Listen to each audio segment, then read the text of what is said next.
Seorang TKW berhasil kabur dari penyekapan di Kamboja, berkat pengorbanan seorang TKI lain yang rela mempertaruhkan nyawa. Kisah haru ini mengungkap betapa kejamnya sindikat perdagangan manusia yang telah merenggut banyak nyawa. Apa yang terjadi selanjutnya? Rina mengenal pria itu lewat seorang kenalan di kampung. Orang-orang memanggilnya Pak Darto. Katanya agen tenaga kerja luar negeri yang sudah sering mengirim TKI ke berbagai negara. Saat pertama kali bertemu di warung kopi dekat terminal, Pak Darto berbicara manis, membawa brosur warna-warni dan menunjukkan foto-foto para pekerja yang katanya sudah sukses di luar negeri. Rina tertarik saat mendengar bahwa ia bisa bekerja di restoran mewah di Kamboja dengan gaji belasan juta rupiah per bulan, tanpa biaya keberangkatan sama sekali. Kondisi ekonomi keluarganya memang sedang sulit. Ayahnya telah lama meninggal, ibunya hanya penjual sayur di pasar, dan dua adiknya masih sekolah. Rina yang baru lulus SMA sempat bekerja sebagai penjaga toko, tapi gajinya pas-pasan. Ketika mendengar tawaran kerja dari Pak Darto, ia merasa ini adalah jalan keluar dari kemiskinan. Ia membayangkan bisa membangun rumah kecil untuk ibu dan membuka warung sendiri sepulang dari luar negeri. Tanpa berpikir panjang, Rina menyerahkan fotokopi KTP, ijazah, dan foto diri sesuai permintaan. Pak Darto juga mengambil paspornya, katanya untuk mengurus visa kerja. Semua terlihat lancar dan meyakinkan. Rina tak pernah curiga sedikit pun. Ia justru semakin semangat ketika dikumpulkan bersama 5 orang lainnya yang juga akan berangkat ke Kamboja. Mereka diberi uang saku, diminta menginap semalam di sebuah rumah di Jakarta, lalu dijanjikan akan langsung terbang keesokan harinya. Hari keberangkatan pun tiba. Rina dan rombongan dibawa ke bandara oleh seorang pria muda yang mengaku sebagai asisten Pak Darto. Ia memegang semua dokumen dan hanya meminta mereka mengikuti arahan tanpa banyak tanya. Rina yang belum pernah naik pesawat sama sekali merasa gugup, tapi juga antusias. Dalam hati ia berharap, sesampainya di sana, semuanya akan berubah menjadi lebih baik. Namun harapan itu mulai luntur sejak mereka tiba di Bandara Phnom Penh. Bukannya dijemput oleh pihak restoran, mereka justru dibawa oleh sekelompok pria asing yang berbicara dalam bahasa yang tak mereka mengerti. Tanpa banyak penjelasan, mereka diminta masuk ke dalam mobil van tertutup. Saat Rina bertanya, salah satu pria hanya menjawab singkat dengan nada kasar, menyuruhnya diam. Perasaan Rina mulai tidak enak, tapi ia masih menahan diri untuk tidak panik. Perjalanan dengan mobil terasa lama. Mereka melewati jalanan sepi, dan bangunan mulai jarang terlihat. Setelah hampir 3 jam, mobil berhenti di depan gedung tinggi berpagar besi, jauh dari keramaian. Tidak ada papan nama, tidak ada lampu terang. Hanya penjaga bersenjata di pintu gerbang dan kamera pengawas di sudut bangunan. Pintu mobil dibuka, mereka disuruh turun. Satu persatu diperiksa. Barang pribadi, termasuk ponsel dan paspor, langsung dirampas tanpa penjelasan. Gedung itu terasa seperti penjara. Ruangan yang mereka tempati gelap dan sempit. Dindingnya lembab, dan udara pengap membuat sulit bernapas. Mereka diberi kasur tipis untuk tidur, tapi tidak ada jendela dan pintu dikunci dari luar. Malam itu, Rina tak bisa tidur. Ia mulai sadar bahwa sesuatu telah terjadi. Ini bukan restoran, dan ini jelas bukan tempat kerja yang dijanjikan. Tapi ia belum tahu betapa buruknya tempat itu sebenarnya. Keesokan paginya, mereka dibangunkan dengan bentakan. Disuruh berkumpul di aula kecil, di mana seorang pria setengah baya menjelaskan dalam bahasa Indonesia yang kaku bahwa mereka akan bekerja sesuai perintah. Tidak ada yang boleh menolak, tidak ada yang boleh bertanya. Pekerjaan mereka adalah menjadi operator penipuan online, menghubungi orang-orang asing lewat internet dan memancing uang. Yang menolak, katanya, akan dihukum. Rina terkejut. Ia tak percaya harus menjalankan pekerjaan yang ilegal dan bertentangan dengan hatinya. Tapi saat salah satu temannya mencoba protes, ia langsung dipukul dan diseret keluar ruangan. Setelah itu, semua hanya diam. Hari demi hari, Rina dan yang lainnya dipaksa bekerja dari pagi hingga tengah malam. Mereka diberi makan sekali atau 2 kali sehari, kadang hanya nasi dan sayur basi. Mereka tak diizinkan bicara terlalu banyak, apalagi mencoba kabur. Ketakutan dan kelelahan membuat Rina makin putus asa. Ia mulai kehilangan semangat hidup. Semua impian yang pernah ia bawa dari kampung kini hancur berantakan. Ia merasa seperti dikurung dalam lubang gelap tanpa pintu keluar. Dalam pikirannya, hanya ada satu pertanyaan, apakah ia akan bisa pulang? Tapi Rina belum tahu bahwa harapan masih ada, dan akan datang dari seseorang yang sama sekali tak ia duga. Hari-hari di gedung itu terasa seperti hukuman seumur hidup. Rina dan teman-temannya dipaksa bekerja sebagai scammer online. Mereka diberi skrip dalam bahasa Inggris dan foto palsu untuk berpura-pura menjadi wanita cantik atau pria kaya. Target mereka adalah warga asing, terutama dari Eropa dan Amerika. Setiap pesan harus menggoda, membangun rasa percaya, dan ujung-ujungnya memancing uang. Jika hasilnya tidak sesuai target, mereka akan dihukum, baik dengan ancaman fisik, dikurung tanpa makan, atau dipindah ke ruangan yang lebih sempit dan pengap. Di dalam ruang kerja, semuanya seperti robot. Puluhan komputer menyala sepanjang hari, menampilkan percakapan-percakapan yang tidak pernah jujur. Rina merasa muak, tapi ia tidak punya pilihan. Setiap sudut ruangan diawasi kamera. Penjaga selalu berkeliling, membawa tongkat setrum kecil sebagai alat untuk menakuti. Beberapa teman Rina bahkan sempat pingsan karena tekanan dan kelelahan. Tapi tidak ada yang peduli. Mereka hanya dianggap alat, bukan manusia. Setiap malam, setelah selesai kerja, mereka dikurung kembali di kamar masing-masing. Rina berbagi ruangan dengan dua perempuan lain. Salah satunya, Weni, sudah 2 bulan di sana dan terlihat sangat lemah. Weni bercerita bahwa ia pernah mencoba kabur, tapi tertangkap dan disiksa selama 2 hari. Sejak saat itu, ia tidak pernah lagi melawan. Wajahnya penuh luka yang belum sembuh. Mendengar cerita itu, nyali Rina langsung ciut. Pikiran Rina terus dihantui rasa takut dan penyesalan. Ia merasa bersalah pada ibunya, yang pasti sedang bingung karena tak bisa menghubunginya. Ia juga khawatir adik-adiknya tidak tahu kabarnya. Tapi di tempat itu, tidak ada sinyal, tidak ada internet bebas, dan semua alat komunikasi dikontrol ketat. Rina merasa benar-benar terputus dari dunia luar. Bahkan hari pun sulit dibedakan, karena tak pernah melihat matahari. Setiap pagi, suara teriakan penjaga menjadi alarm yang membangunkan mereka. Waktu makan hanya 5 menit, dan setelah itu mereka langsung digiring ke ruang kerja. Rina mulai merasakan gejala stres berat. Telinganya sering berdenging, tubuhnya lemas, dan kadang merasa mual meski tidak makan apapun. Tapi saat ia menunjukkan tanda-tanda sakit, yang ia dapat hanyalah pil tanpa label yang dipaksa ditelan. Semua korban di tempat itu berasal dari berbagai daerah di Indonesia, Jawa, Sumatera, NTT, Kalimantan.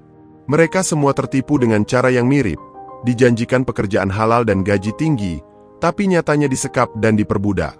Bahkan ada yang masih sangat muda, baru lulus SMP. Rina hanya bisa menangis dalam diam. Ia mulai menghafal setiap sudut gedung, memperhatikan kebiasaan penjaga, dan diam-diam menyimpan harapan bisa melarikan diri suatu hari nanti. Suatu malam, saat sedang membersihkan sisa makanan di dapur kecil, Rina melihat seorang pria yang berbeda dari penjaga lain. Ia mengenakan kaos usang dan celana pendek, tampak seperti pekerja juga. Tapi yang membuat Rina terkejut, pria itu menyapanya dengan bahasa Indonesia yang halus. "Kamu dari Subang, ya?" Rina kaget, karena selama ini hampir semua orang di sana terlalu takut untuk bicara. Pria itu memperkenalkan diri. Namanya Budi, dari NTT. Sudah hampir setahun ia berada di sana. Sejak malam itu, Budi mulai sering mengobrol singkat dengan Rina, diam-diam dan dengan suara pelan. Ia tampak sudah terbiasa dengan suasana penyekapan, tapi bukan berarti ia menyerah. Justru dari dialah Rina mulai mendengar lebih banyak tentang jaringan sindikat ini, bahwa tempat mereka berada hanyalah salah satu dari banyak lokasi serupa di Kamboja dan Thailand, dan para pelakunya memiliki koneksi luas, termasuk dengan oknum lokal.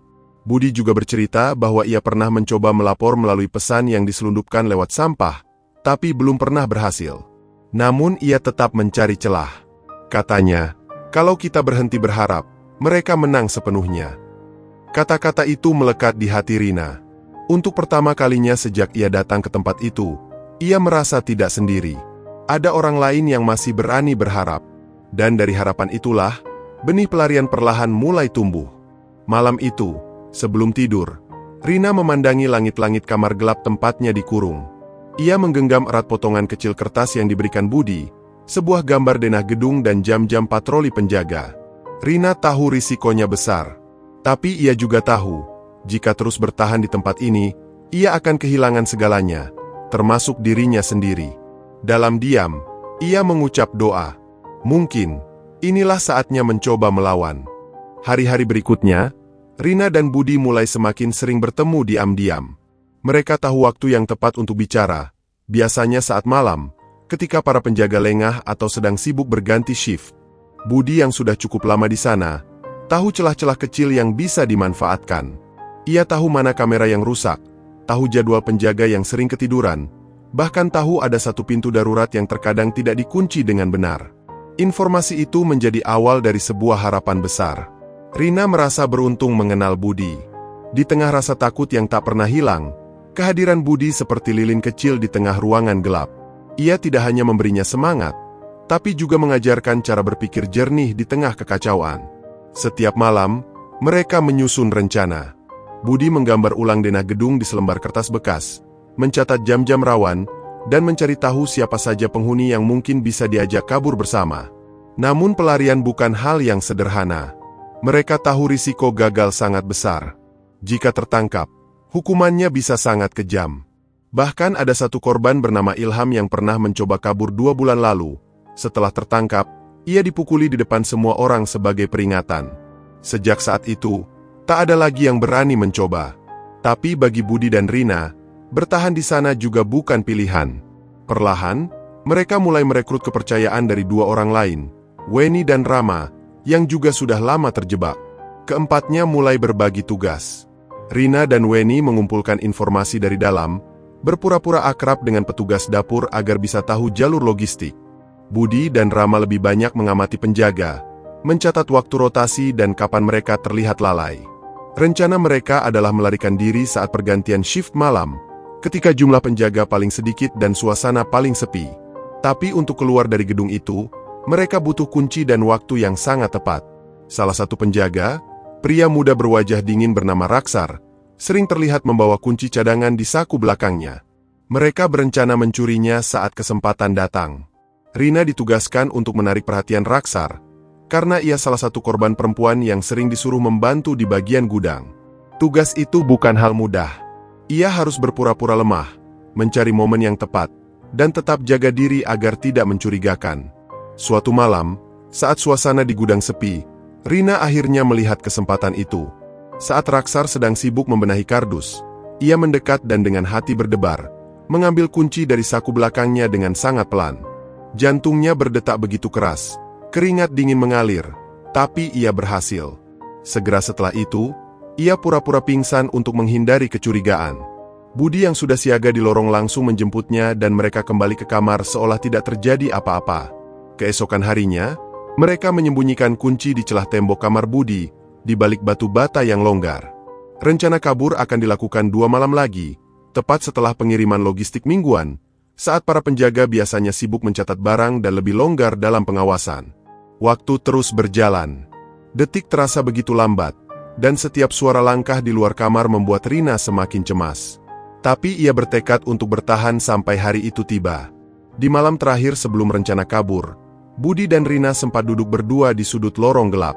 Mereka tak bicara banyak, hanya saling menatap dengan campuran takut dan harap. Kalau kita berhasil, kamu harus pulang ke Indonesia dan laporkan ini ke pemerintah, kata Budi lirih. Rina mengangguk pelan, menahan air mata. Ia sadar bahwa pelarian ini bukan hanya untuk mereka berdua, tapi untuk semua korban lain yang belum bisa lepas dari neraka ini. Malam pelarian pun tiba. Dengan napas tertahan dan langkah pelan, mereka menyusuri lorong menuju pintu darurat. Kunci yang dicuri Rina berhasil membuka pintu besi berkarat itu. Untuk pertama kalinya, mereka mencium udara malam yang segar, udara kebebasan yang telah lama hilang. Tapi pelarian mereka belum selesai. Mereka masih harus melewati pagar tinggi dan hutan kecil sebelum mencapai jalan utama. Dan di balik gelapnya malam, bahaya masih mengintai. Langkah mereka terasa ringan tapi penuh tekanan. 4 orang itu, Rina, Budi, Weni, dan Rama, berjalan cepat melintasi lorong sempit menuju pintu belakang gedung. Semua berjalan sesuai rencana. Pintu darurat berhasil dibuka dengan kunci curian, dan mereka segera berlari melintasi halaman belakang yang ditumbuhi rumput liar. Udara malam begitu menusuk, tapi terasa jauh lebih baik daripada pengapnya ruang penyekapan. Mereka harus melewati pagar kawat setinggi 2 meter untuk mencapai jalan tanah yang mengarah ke kota kecil di pinggiran Phnom Penh. Pagar itu dijaga kamera pengawas dan anjing penjaga yang biasa dilepas pada malam hari. Untungnya, malam itu anjing-anjing belum keluar. Tapi saat mereka hampir melewati pagar, bunyi alarm tiba-tiba meraung dari dalam gedung. Salah satu kamera ternyata masih aktif. Para penjaga langsung berteriak dan lampu sorot besar menyala terang, menyapu halaman tempat mereka bersembunyi. Panika menyebar seketika. Mereka berlari sekuat tenaga menuju semak-semak di dekat pagar. Tapi suara tembakan peringatan mulai terdengar. Rina melihat Weni tersandung dan hampir jatuh. Tanpa pikir panjang, Budi menolongnya, mendorongnya agar terus berlari. Tapi Budi tertinggal beberapa langkah. Saat itulah salah satu penjaga melihatnya dengan jelas. "Tangkap dia!" teriak seseorang dalam bahasa Kamboja. Budi menoleh ke Rina dan berteriak, "Lari! Jangan pikirkan aku! Sekarang!" Rina menolak pergi, tapi Budi menatapnya tajam sambil menyembunyikan mereka di balik semak. Ia berlari ke arah lain, membuat suara dan menarik perhatian para penjaga. Ia sengaja menjauh, jadi umpan. Para penjaga pun mengejarnya, sementara Rina, Weni, dan Rama memanfaatkan momen itu untuk memanjat pagar dengan cepat. Rina menangis tanpa suara saat melompat ke sisi lain. Lututnya berdarah tapi ia tak peduli. Di balik rasa sakit itu, ada rasa hancur karena meninggalkan Budi. Mereka bertiga terus berlari tanpa arah, hanya mengikuti jalan tanah yang remang-remang. Tidak ada waktu untuk menoleh. Hutan kecil yang mereka lewati terasa seperti terowongan gelap menuju harapan. Mereka bersembunyi sepanjang malam di balik semak belukar, menahan lapar dan rasa takut. Pagi harinya, mereka berjalan menyusuri jalan setapak hingga menemukan warga lokal yang bersedia membantu. Seorang kakek petani membawa mereka ke rumahnya dan memberi air minum serta makanan seadanya. Dari rumah itu, mereka dibantu menuju kantor polisi setempat. Polisi lokal sempat bingung karena mereka tidak bisa berbahasa Khmer, tapi setelah melihat kondisi mereka, lelah, kotor, dan terluka, mereka dibawa ke Kedutaan Besar Indonesia di Phnom Penh. Rina langsung menangis saat bertemu staf KBRI. Semua rasa takut, sakit, dan kehilangan yang ia tahan selama ini tumpah seketika. Ia memeluk Weni erat-erat, sambil terus memikirkan Budi. Apakah ia masih hidup? Di kedutaan, mereka diperiksa, dirawat, dan diberi tempat tinggal sementara. Rina langsung membuat laporan resmi tentang penyekapan, menyebut nama-nama pelaku, dan menjelaskan lokasi gedung yang dijadikan tempat perdagangan manusia.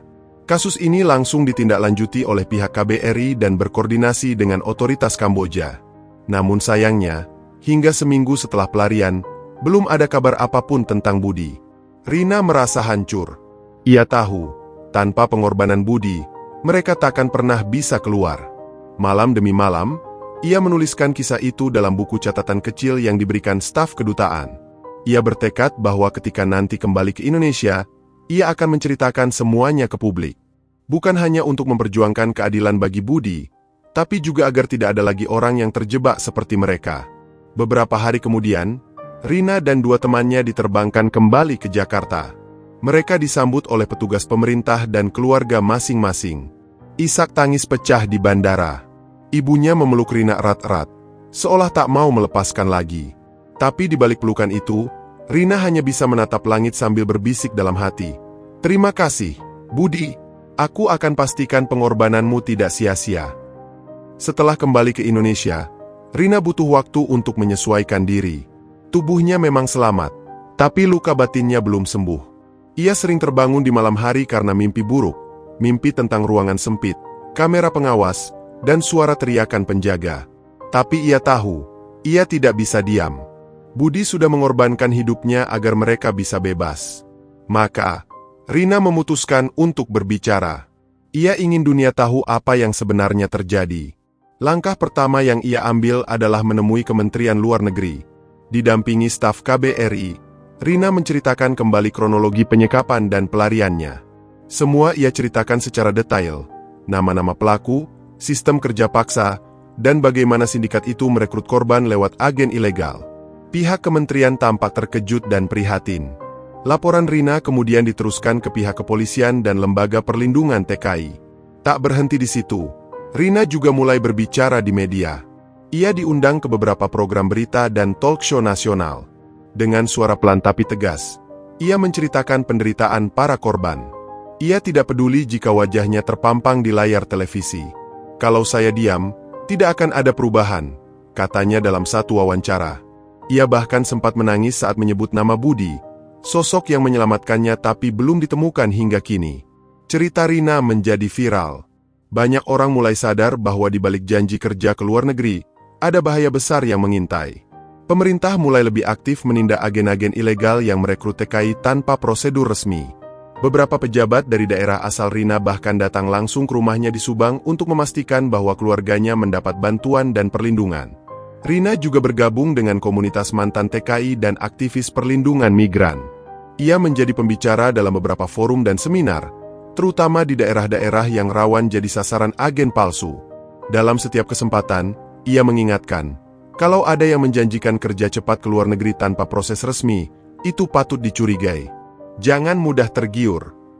Suatu hari, ia diundang ke sebuah acara khusus di Istana Negara, sebuah forum nasional perlindungan pekerja migran. Di hadapan pejabat tinggi, Rina berdiri membawa fotokopi wajah Budi. Ia menyuarakan harapan agar pemerintah bekerja sama dengan otoritas Kamboja untuk mengungkap dan membongkar sindikat yang selama ini menyekap para imigran. Ia juga meminta pencarian terhadap korban lain yang belum ditemukan, termasuk Budi. Pidato Rina membuat suasana hening. Banyak pejabat terlihat menunduk, sebagian terlihat menahan emosi. Setelah acara itu, pemerintah Indonesia mengumumkan akan membentuk satuan tugas khusus untuk memberantas perdagangan manusia lintas negara. Tak hanya itu, kerja sama bilateral dengan Kamboja diperkuat. Data dari KBRI dan laporan dari korban seperti Rina jadi dasar utama gerakan ini.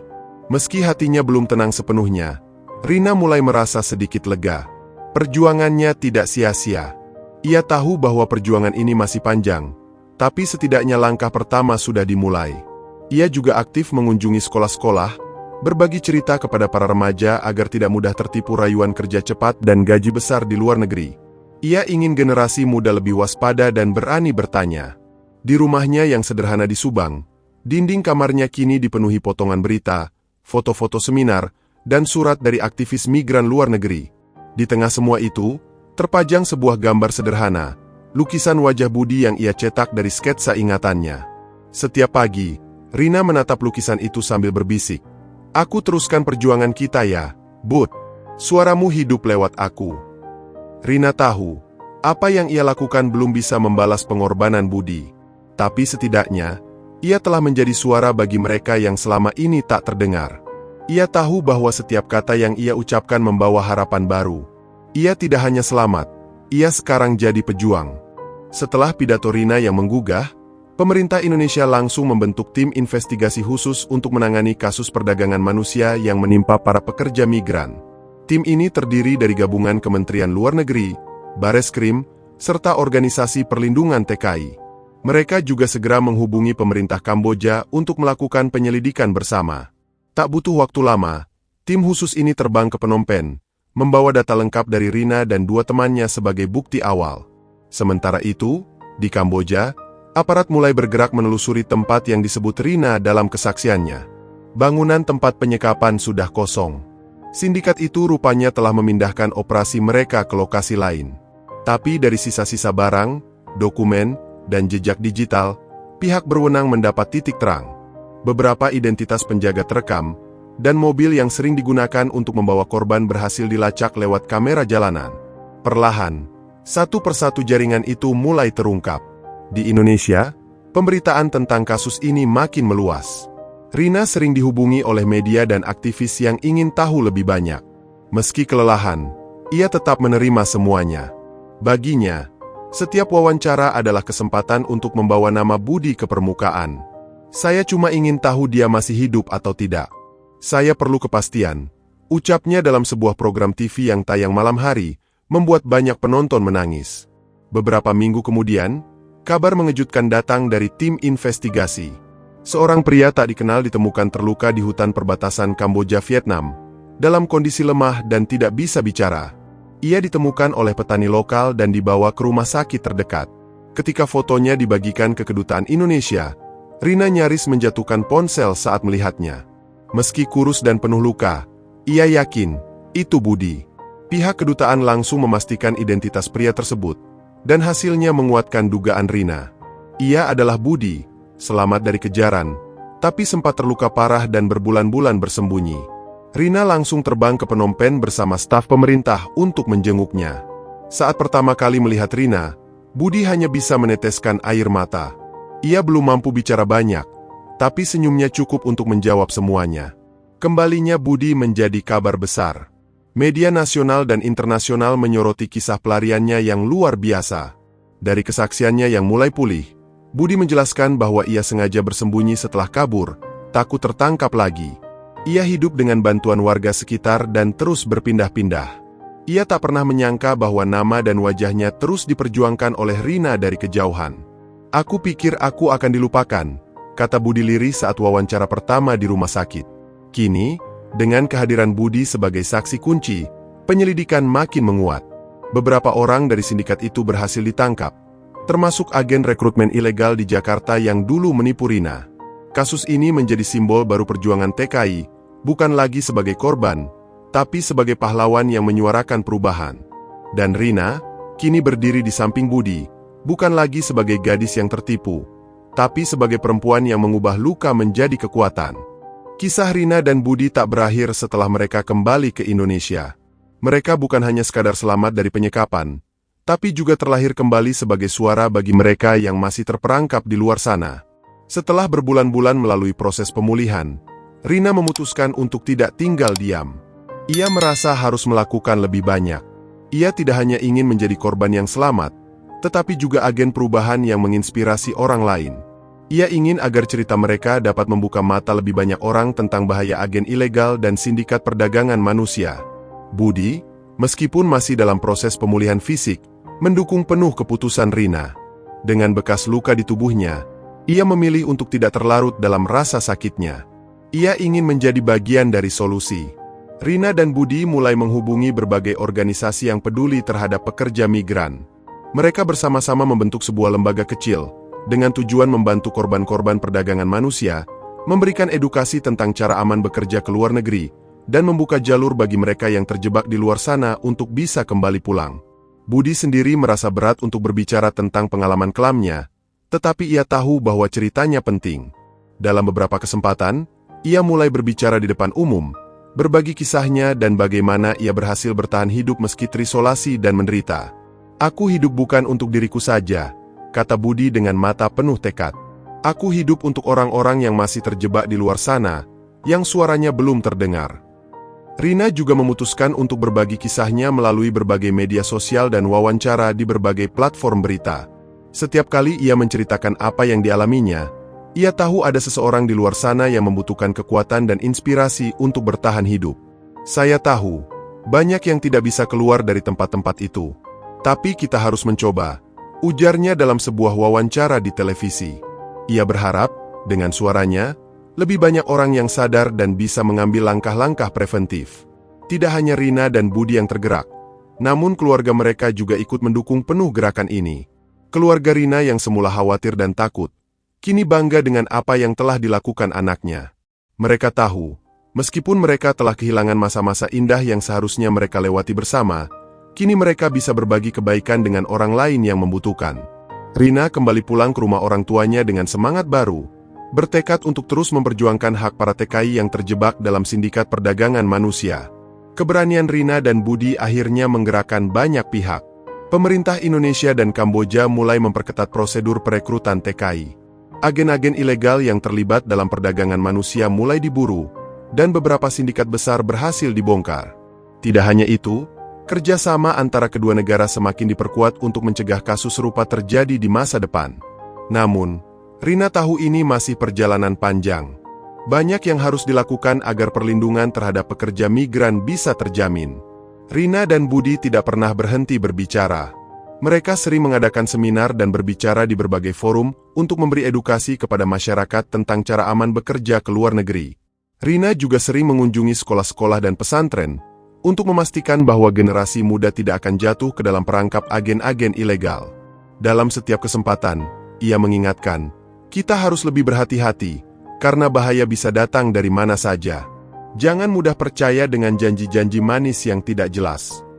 Meski luka batin yang ditinggalkan dari penyekapan itu masih ada, Rina belajar untuk menghadapinya. Ia menyadari bahwa hidupnya tidak akan pernah sama lagi, tapi itu tidak berarti ia harus terpuruk. Ia memilih untuk menyalakan api harapan bagi orang lain. Budi mungkin sudah mengorbankan dirinya, tapi kami akan terus melanjutkan perjuangan ini, kata Rina di akhir sebuah pidato yang menggugah ribuan orang.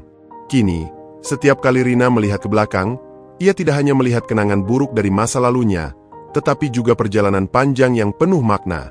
Mereka berdua, Rina dan Budi, telah mengubah kisah kelam menjadi cahaya yang menyinari banyak hati. Mungkin mereka tidak bisa mengubah dunia dalam semalam, tapi mereka telah membuka jalan bagi banyak orang untuk hidup lebih baik dan lebih aman.